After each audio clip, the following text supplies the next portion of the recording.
Good morning students. हम class 5th social science में chapter number 17 देखेंगे, page number 101। The INC claimed that the British should employ the Indians as higher official in administration and bring about political reforms. They put forward their demands in a polite way due to the influence of the moderates. Their demands were rejected by the British government. अब जो INC थी, INC ने demand किया British government से कि जो Indians employ हैं उन्हें उच्च अधिकार दिए जाएं, साथ में जो राजनीतिक गतिविधियां हैं उसमें भी सुधार लाई जाए। लेकिन जो ब्रिटिश गवर्नमेंट थी उन्होंने इस डिमांड को रिजेक्ट कर दिया इन लोगों की। The extremist group criticized the policy of moderates and acted violently to impose their demands. Bal Pal Lal were well-known extremists during this time. अब जो एक्सट्रीमिस्ट ग्रुप थे उन्होंने इस चीज़ की बहुत आलोचना की और उन्होंने अपनी जो डिमांड थी उसे पूरी करने के लिए एकदम वायलेंटली इस चीज़ को पूरा करने की डिमांड किया। जो बाल पाल लाल हैं ये बहुत जाने माने एक्सट्रीमिस्ट थे उस टाइम के। अब बाल गंगाधर तिलक जो थे उन्होंने एक न्यूज़पेपर निकाला जिसका नाम था केसरी। उन्होंने 1880 में इस न्यूज़पेपर को निकाला था। अब जिसमें इस पेपर में वो इंडियंस के लिए जो भी डिमांड्स थी वो इसमें न्यूज़पेपर में वो लोग लिखा करते थे और पूरे इंडियंस को इस न्यूज़पेपर को बांटा जाता था इंडिया में।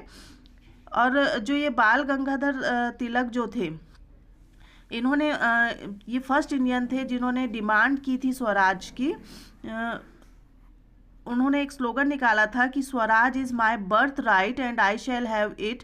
मतलब स्वराज मेरा जन्मसिद्ध अधिकार है और मैं इसे हर हाल में पाकर ही रहूँगा। ये जो स्लोगन था उनका, ये पूरे इंडिया में बहुत ज़्यादा इसने इंस्पिरेशन फैलाए इंडियंस लोगों में। और इस आलोचना के लिए ये इस पेपर में वो ब्रिटिश की आलोचना किया करते थे, जिसकी वजह से ब्रिटिश सरकार जो थी कई बार उन्होंने इन एक्सट्रीमिस्ट और मॉडरेट्स दोनों जो लोग थे उन लोगों को हमेशा जेल में अरेस्ट करके जेल में डाल दिया करते थे और उनके साथ बहुत ही क्रूरता से व्यवहार किया करते थे उन लोग जेल में उनके साथ में। Divide and rule policy of the British. The British did not like the increasing popularity of the INC. This movement created a threat to their rule in India. Hence, they tried to suppress its activities and weaken the efforts made by the Indian leaders to unite India by their divide and rule policy. They started dividing the Indians in the name of religion so as to continue having control over India. अब जो British जो सरकार थी उन्होंने divide and rule policy अपनाना शुरू कर दिया, क्योंकि जो आईएनसी की जो पॉपुलैरिटी थी वो उनसे ये बढ़ती जा रही थी और इसके बढ़ने से उन्हें ये खतरा होने लगा था कि वो इंडिया में ज़्यादा दिन रूल नहीं कर पाएंगे। तो इस वजह से उन्होंने ये divide and rule policy start किया, जिससे कि वो इंडियंस लीडर्स को वीक करना चाहते थे, कमज़ोर करना चाहते थे। और उन्होंने ये पॉलिसी अपनी स्टार्ट कर दिया जो कि धर्म के नाम पे वो लोग एक दूसरे को, हर इंडियंस को एक दूसरे से अलग करने लगे। Partitions of Bengal.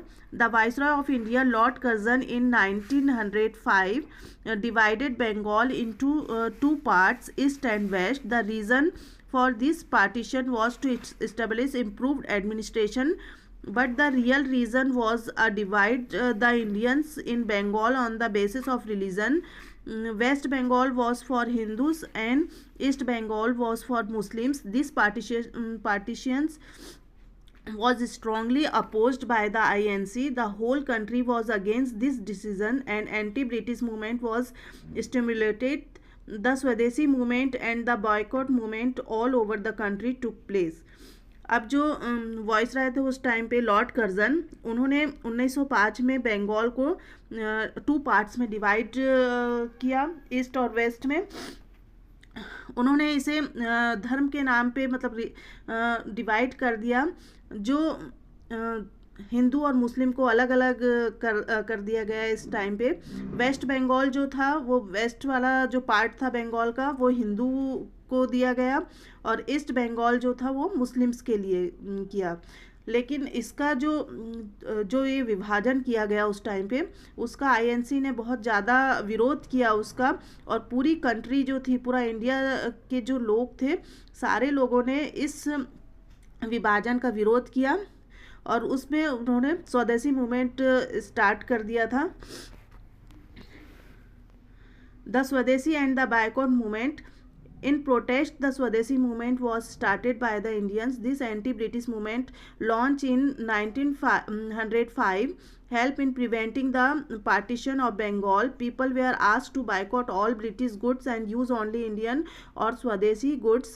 Heaps of British clothes were burnt as an open revolt against the British. The movement got an overwhelming response as women and students took an active part in this movement. The Swadeshi movement was a great success in Bengal. अब ये जो स्वदेशी movement जो start किया गया वो इस विभाजन के विरोध में स्टार्ट किया गया था। अब 1905 में जो ये विभाजन किया गया था बंगाल का, उसके विरोध में इंडियंस ने पूरे जो ब्रिटिश जो भी सामान था, ब्रिटिश का सामान था, जैसे कि जो भी कपड़े वगैरह थे, उन्होंने उसको पूरा मतलब पूरे खुलेआम उस सारे कपड़ों को इकट्ठा करके उन्हें जलाया गया। जो भी उनका ब्रिटिश का जो भी सामान था उसको जला दिया गया।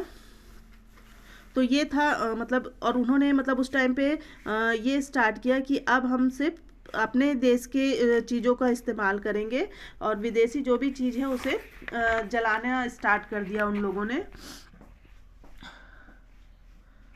Spread to other parts of India like Mumbai, Pune, Chennai, etc. The British were unable in suppress the movement. Due to this political protest in 1911, they had to abolish their decision of the partitions of Bengal, and finally the established and western parts of the Bengals were reunited. This was a great achievement for the Indians. अब जब ये जो था, हर जगह ये आंदोलन हर जगह start हो गया, मुंबई, पुणे, चेन्नई, हर जगह मतलब ये जो आंदोलन था वो स्टार्ट हो गया, स्वदेशी आंदोलन। अब जो ब्रिटिश जो लोग थे वो लोग इस मूवमेंट को रोकने में असमर्थ होने लगे थे, और इस वजह से उन्होंने 1911 में फिर से जो बंगाल को एक कर दिया था, जो अलग जिसका विभाजन जो था उसे रोक दिया गया था। अब ये इंडियंस के लिए बहुत बड़ी एक अचीवमेंट थी। Many Indians felt that this protest and boycott were not having much effected on the British government. According to some extremists, violence should be fought with violence to attain complete independence. Such ideas become popular among the youth of the country who were ready to sacrifice their lives for freedom. And these extremists were called revolutionaries.